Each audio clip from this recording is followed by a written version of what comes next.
Hello friends, Rama mathematics classes में आपका स्वागत है। देखिए फ्रेंड्स, आज एक नए टॉपिक के साथ मौर्य काल को पढ़ने के प्रयास करते हैं। देखिए इससे क्या क्वेश्चन है, देखते हैं। चलिए पहला क्वेश्चन देखते हैं। मौर्य साम्राज्य की स्थापना किसने की? क्या है? मौर्य साम्राज्य की स्थापना किसने की? तो चंद्रगुप्त मौर्य ने। किसने की? तो चंद्रगुप्त मौर्य ने की थी। तो कब की थी? तो 322 ईसा पूर्व में। कब की थी? तो 322 ईसा पूर्व में। नंद वंश के अंतिम शासक घनानंद को किसने पराजित किया? तो चंद्रगुप्त मौर्य ने। किसने पराजित किया? तो चंद्रगुप्त मौर्य ने। चंद्रगुप्त मगध साम्राज्य की गद्दी पर किसके सहयोग से बैठा? तो चाणक्य के सहयोग से। कब बैठा? तो 322 ईसा पूर्व में। मुद्रा राक्षस चंद्रगुप्त मौर्य को किस कुल के मानते थे? तो शूद्र कुल के। कौन कुल के मानते थे? तो शूद्र कुल के मानते थे। मुद्रा राक्षस जो था चंद्रगुप्त मौर्य को शूद्र कुल के मानते थे, लेकिन जैन और बौद्ध साहित्य चंद्रगुप्त मौर्य को क्षत्रिय कुल के मानते थे। कि कौन कुल को मानते थे? तो क्षत्रिय कुल के मानते थे। चलिए आगे देखते हैं। विशाखदत्त की मुद्रा राक्षस में चंद्रगुप्त मौर्य के लिए किस शब्द का प्रयोग किया गया था? तो ब्रिसल शब्द का। किसका? तो ब्रिसल शब्द का प्रयोग किया गया था। किसका किया गया था? तो ब्रिसल शब्द का प्रयोग किया गया था। चंद्रगुप्त मौर्य की संज्ञा का प्राचीनतम अभिलेख साक्ष्य कहाँ से मिला है? तो रुद्रदामन के जूनागढ़ अभिलेख से। कहाँ से? तो रुद्रदामन के जूनागढ़ अभिलेख से प्राप्त हुआ है। चंद्रगुप्त मौर्य एवं सेल्यूकस के बीच का युद्ध कब हुआ था? तो 305 ईसा पूर्व में। कब हुआ था? तो 305 ईसा पूर्व में हुआ था। चलिए आगे देखते हैं। चलिए देखिए सेल्यूकस ने अपने राजदूत मेगास्थनीज को किसके दरबार में भेजा था? तो चंद्रगुप्त मौर्य के दरबार में। किसके? तो चंद्रगुप्त मौर्य के दरबार में भेजा था। मेगास्थनीज की रचना कौन है? तो मेगास्थनीज की रचना इंडिका है। कौन है? इंडिका है। चलिए आगे देखते हैं। प्रमुख भारतीय शासक वंश एवं उपाधि बिंदुसार। तो बिंदुसार कौन वंश से संबंधित है? तो मौर्य वंश से। उपाधि अमित्र घाट है। कौन है? तो अमित्र घाट है। अशोक है। तो अशोक कौन वंश से हैं? तो मौर्य वंश से। कौन वंश से हैं? तो मौर्य वंश से हैं। उपाधि देव नाम प्रिय। कौन है? देव नाम प्रिय दर्शती। कनिष्क कौन वंश से थे? तो कुषाण वंश से। कौन वंश से? तो कुषाण वंश से थे। इनका उपाधि क्या है? तो देवपुत्र हैं। क्या है? तो देवपुत्र हैं। हाल कौन वंश से संबंधित थे? तो सातवाहन वंश से। हाल कौन वंश से संबंधित थे? तो सातवाहन वंश से। उपाधि कवि वत्सल हैं। गौतमी पुत्र सतकर्णी कौन वंश से थे? तो सातवाहन वंश से थे। लेकिन उपाधि क्या था? तो क्षत्रिय पदनाम मर्दन है। समुद्रगुप्त कौन वंश से थे? तो गुप्त वंश से। उपाधि कविराज या परिक्रमांक।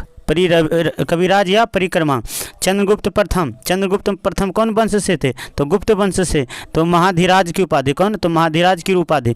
चंद्रगुप्त द्वितीय कौन वंश से थे? तो गुप्त वंश से थे। तो विक्रमादित्य की उपाधि, यहाँ पर डायरेक्ट क्वेश्चन पूछेगा कि विक्रमादित्य की उपाधि किसने धारण की थी? तो चंद्रगुप्त द्वितीय ने। चलिए आगे देखते। हर्षवर्धन कौन वंश से थे? तो पुष्यभूति वंश से। कौन वंश से थे? तो पुष्यभूति वंश से। उपाधि शिलादित्य। कौन थे? तो शिलादित्य उपाधि थे। पुलकेशी द्वितीय कौन थे? तो चालुक्य वातापी। कौन है? तो चालुक्य वातापी। उपाधि परमेश्वर है। कौन है? परमेश्वर है। महेंद्र वर्मन प्रथम पल्लव वंश के थे। कौन वंश के थे? तो पल्लव वंश के थे। तो विचित्रन है। कौन है? तो विचित्रन है। नरसिंह वर्मन प्रथम पल्लव वंश से के थे। कौन थे? तो पल्लव वंश के थे। लेकिन उपाधि बतापी कोंड या महामल है। गोविंद तृतीय कौन वंश से थे? तो राष्ट्रकूट वंश से। कौन वंश से? तो राष्ट्रकूट वंश थे। तो जगतंतु कौन है? तो जगतंतु। विक्रमादित्य चतुर्थ कौन वंश से थे? तो चालुक्य कल्याणी। त्रिभुवनमल कौन है? तो त्रिभुवनमल उपाधि किया था। चलिए आगे देखते हैं। विक्रमादित्य द्वितीय चालुक्य बेगी। कौन है? विक्रमादित्य द्वितीय चालुक्य बेगी। मृगराज, नरेंद्र मृगराज हैं। राज चोल वंश के थे। कौन वंश थे? तो चोल वंश से। तो जयमल कोंड या चोलमंड।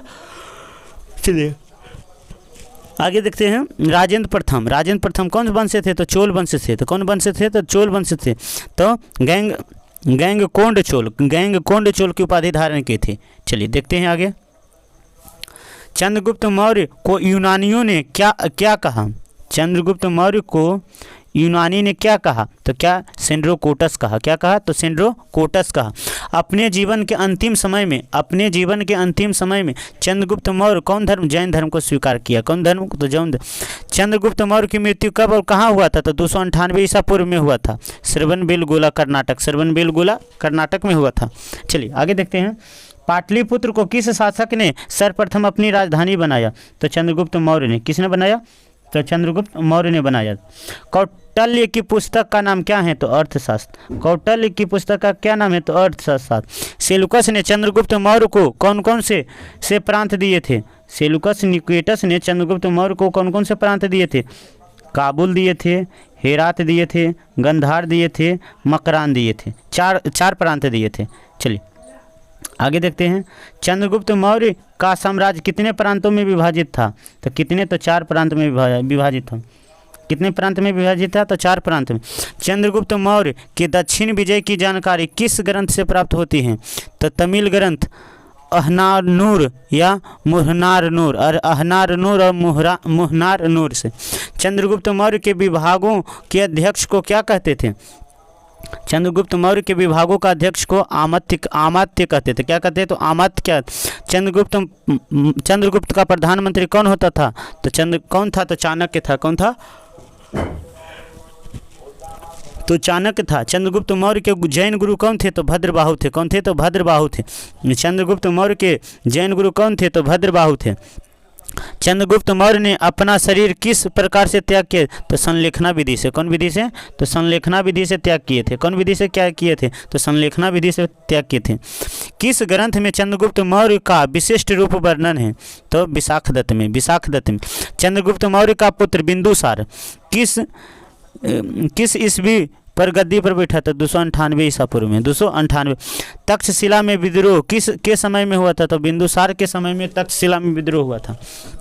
बिंदुसार के दरबार में कौन सा यूनानी राजदूत आया था? तो डायमेकस। कौन आया था? तो डायमेकस आया था। बिंदुसार किस संप्रदाय का अनुयायी था? तो आजीवक संप्रदाय का। कौन था? तो आजीवक संप्रदाय का था। कौन संप्रदाय का था? तो आजीवक संप्रदाय का था।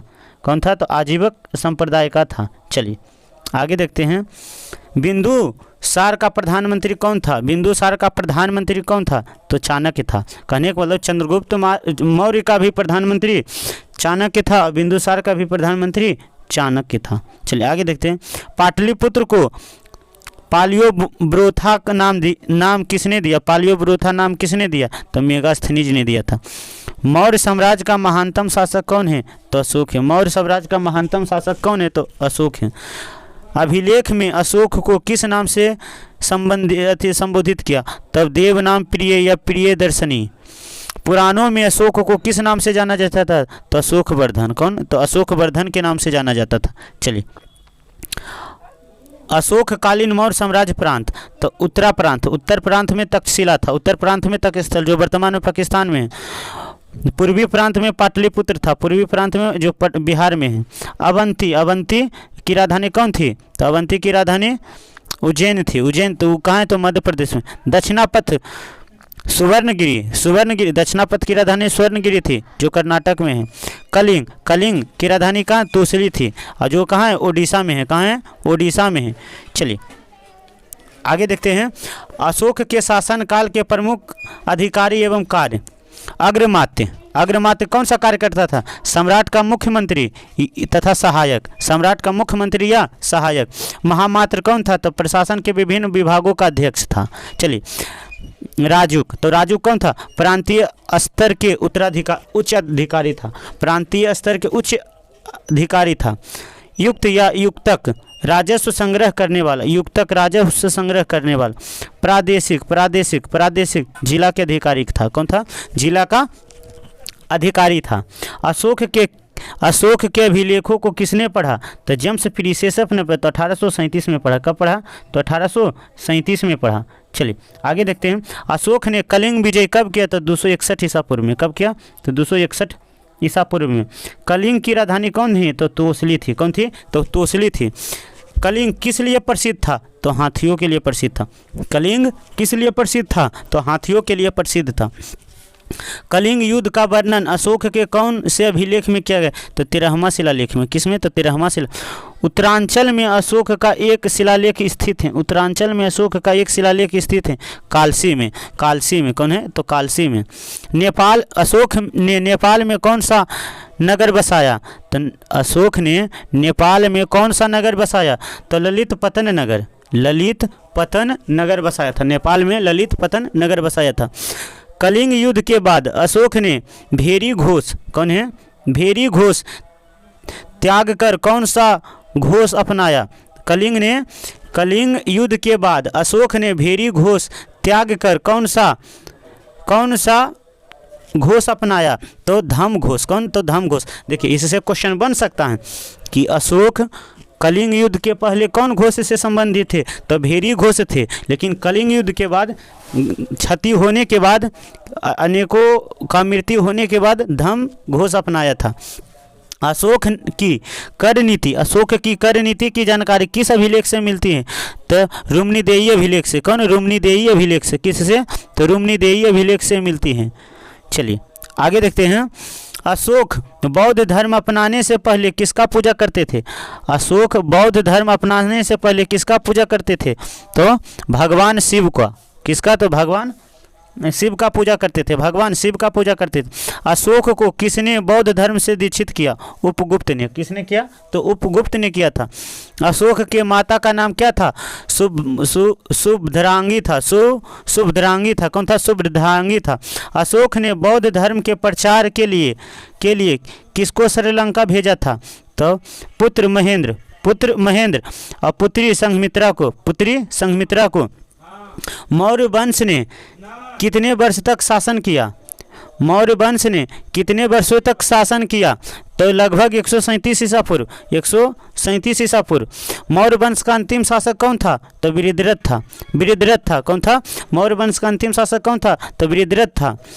अशोक के अधिकांश अभिलेख किस लिपि से लिखी गई हैं? तो लिपि।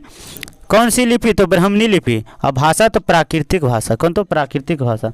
बृहत शिलालेख की संख्या कितनी है?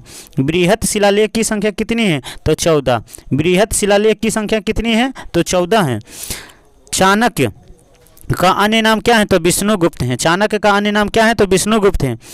मैकियावेली के प्रिंस की प्रिंस की तुलना किससे की जाती है?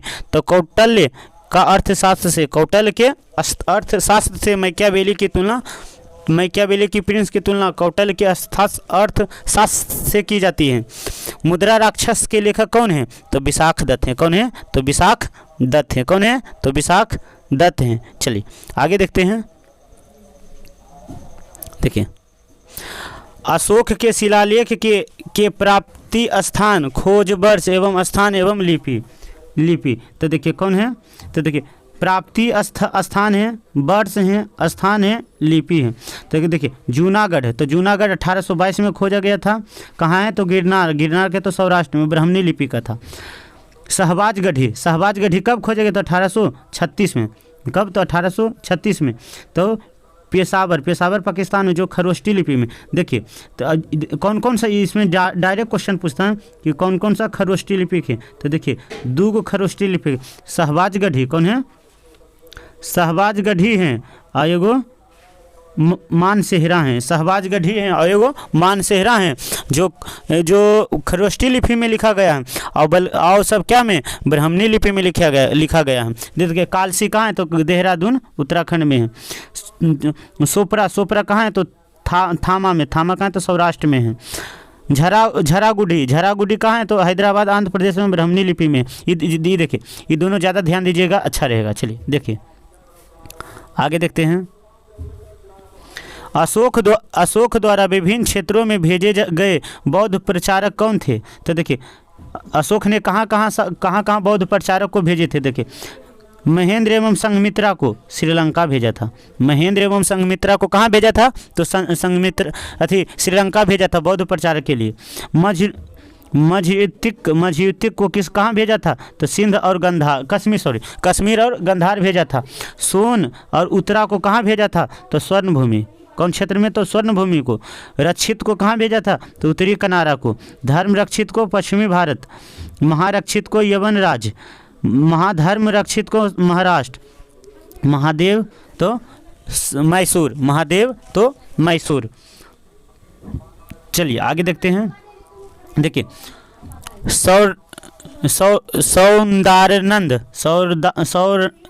सौरनांदद की रचना किसने की थी? तो अश्वघोष ने की थी। किसने की थी? तो अश्वघोष ने की थी। किसने की थी? तो अश्वघोष ने। सांची का स्तूप किस शासक ने बनाया था? तो अशोक ने बनाया था। किस शासक ने? अशोक ने बनाया था। मौर्य वंश से पूर्व मगध का शासक कौन था? तो घनानंद था। कौन था? तो घनानंद था। कौटिल्य ने किस भाषा में अर्थशास्त्र लिखा था? तो संस्कृत भाषा में। कौटिल्य ने अर्थशास्त्र किस भाषा में लिखा था? संस्कृत भाषा। कौटिल्य ने अर्थशास्त्र में किस पहलू पर प्रकाश डाला? तो राजनीतिक पहलुओं पर। कौन? तो राजनीतिक पहलू। चंद्रगुप्त मौर्य के शासनकाल में धार्मिक अनुष्ठानों का मंत्री को क्या कहते थे? तो पुरोहित कहते थे। क्या कहते थे? तो पुरोहित कहते थे। मौर्य काल में जनपद से प्राप्त होने वाली आय को क्या कहा जाता था? आय को क्या कहा जाता था? तो राष्ट्र कहा जाता था। क्या कहा जाता था? तो राष्ट्र कहा जाता था। आय को क्या कहा जाता था? तो राष्ट्र कहा जाता था। मौर्यकालीन शासन व्यवस्था की सर्वाधिक छोटी इकाई क्या कहते थे? तो ग्राम कहते थे। मौर्यकालीन शासन व्यवस्था की सर्वाधिक छोटी इकाई को क्या कहते थे? तो ग्राम कहते थे। क्या कहते थे? तो ग्राम कहते थे। चलिए आगे देखते हैं। अशोक के 14 शिलालेखों में सर्वाधिक महत्व वाला कौन सा शिलालेख है? तो 13वां शिलालेख है। कौन है? तो अशोक का 14 शिलालेख है, उसमें से 13वां सबसे ज़्यादा महत्वपूर्ण है, क्योंकि उसमें कलिंग युद्ध का वर्णन किया गया है। अशोक के कौन से शिलालेख में यह घोषणा किया कि सभी मनुष्य मेरे बच्चे हैं? तो प्रथम शिलालेख में। किसमें? तो प्रथम शिलालेख में कहा गया कि मनुष्य सभी मेरे बच्चे हैं। अशोक का 13वां शिलालेख जिसमें कलिंग विजय का वर्णन है, कहाँ से प्राप्त किए गए थे? तो धौली से। कहाँ से प्राप्त? 13वां शिलालेख में कलिंग विजय कहाँ है, लेकिन कहाँ से प्राप्त किया गया? तो धौली से प्राप्त किया। मौर्य काल में जन साधारण की भाषा क्या थी? जन साधारण की भाषा पाली थी। क्या थी? तो पाली थी। मौर्य साम्राज्य में प्रचलित मुद्रा को क्या कहा जाता था? तो पन कहा जाता था। क्या कहा जाता था? तो पन कहा जाता। मौर्य काल में शिक्षा का सर्वाधिक प्रसिद्ध केंद्र कौन था? तो तक्षशिला था। कौन था? तो तक्षशिला था। किस मौर्य राजा ने दक्कन की विजय प्राप्ति की थी? किस मौर्य राजा ने दक्कन की विजय प्राप्ति की थी? चंद्रगुप्त मौर्य ने। किसने? तो चंद्रगुप्त मौर्य ने की थी। किसने की थी? तो चंद्रगुप्त मौर्य ने की थी। आगे देखते हैं। किस जैन ग्रंथ में चंद्रगुप्त मौर्य ने जैन धर्म अपनाने का उल्लेख किया है? तो परिशिष्ट पर्वन में। किसमें? परिशिष्ट पर्वन में जैन धर्म का अपनाने का उल्लेख किया। किस महीने से मौर्यों का राजकोषीय वर्ष आरंभ होता था? किस महीने से मौर्यों का राजकोषीय वर्ष आरंभ होता था? तो आषाढ़ से। कब से होता था? तो आषाढ़ से आरंभ होता था। कब से? तो आषाढ़ से मौर्य का राजकोषीय वर्ष आरंभ होता था। चलिए आगे देखते हैं। आगे चलिए देखिए, अच्छा क्वेश्चन है। देखिए, पाटलिपुत्र में स्थित चंद्रगुप्त का महल बनी होती थी? तो लकड़ी से। किससे? तो लकड़ी से। मौर्य काल में सीता का क्या तात्पर्य है? मौर्य काल में सीता का क्या तात्पर्य है? तो राजकोषीय भूमि से प्राप्ति आय। राजकोषीय भूमि से प्राप्ति आय को सीता कहा जाता था।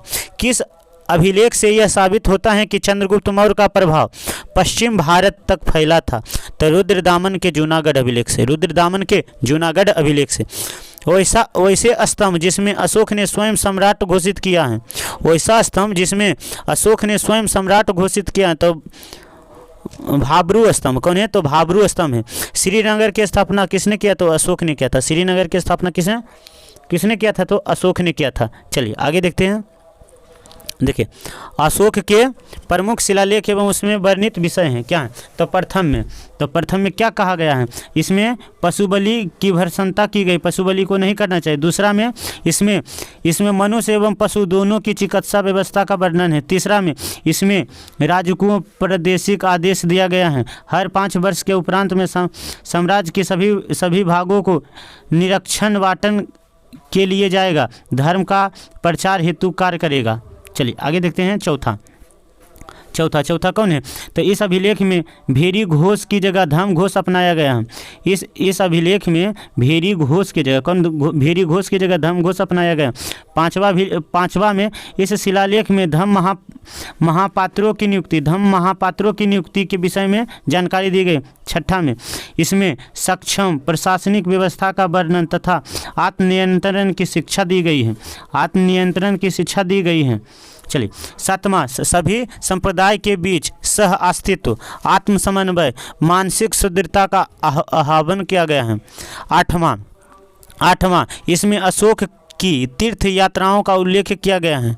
नौवां इसमें सच्ची भेंट, सच्चे शिष्टाचार का उल्लेख किया गया है। सच्चे शिष्टाचार का उल्लेख किया गया। 10वां इसमें अशोक ने आदेश दिया कि राजा तथा उच्च अधिकारी हमेशा प्रजा के हित में सोचेंगे, राजा और उच्च अधिकारी प्रजा को हित में सोचेंगे। 11वां इसमें धर्म को महिमा प्रदान कर धर्म की प्रशंसा, अनुशंसा, सहयोग एवं शिक्षा का प्रदान करेगा। 12वां इसमें स्त्री महामात्रों की नियुक्ति, सभी प्रकार के विचारों के सम्मान की बात की कही गई।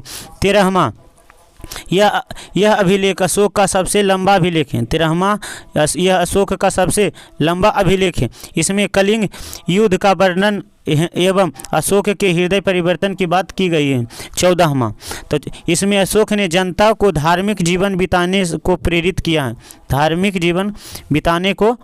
किया है। चलिए आगे देखते हैं किस ग्रंथ में शूद्रों के लिए आर्य शब्द हैं, तो अर्थशास्त्र में शूद्र को आर्य कहते थे। मौर्य काल में एग्रोनोमाई किसे कहा जाता था, तो सड़क निर्माण के अधिकारी को एग्रोनोमाई कहा जाता था। क्या कहा जाता था, तो एग्रोनोमाई कहा जाता था। मौर्य काल में गुप्तचरों को क्या कहा जाता था, गुड़ पुरुष कहा जाता था। क्या कहा जाता था, तो गुड़ पुरुष कहा जाता था। भारतीय लिखने की कला नहीं जानते थे, यह किसकी युक्ति है, किसने कहा था भारतीय लिखने की कला को नहीं जानते थे, तो मेगास्थनीज ने कहा था। किसने कहा था, तो मेगास्थनीज ने कहा था। चलिए देखिए यह लास्ट क्वेश्चन है। मेगास्थनीज ने भारतीय समाज को कितने श्रेणी में बांटा है, तो कितने में, तो 7 श्रेणी में बांटा। कितने श्रेणी में बांटा है, तो 7 श्रेणी में बांटा है। कितना है, तो 7 में है। चलिए फ्रेंड्स यह भी टॉपिक कंप्लीट हो गया। चलिए दूसरे वीडियो में दूसरे टॉपिक को देखने के प्रयास करते हैं। थैंक्स फ्रेंड, जय हिंद फ्रेंड।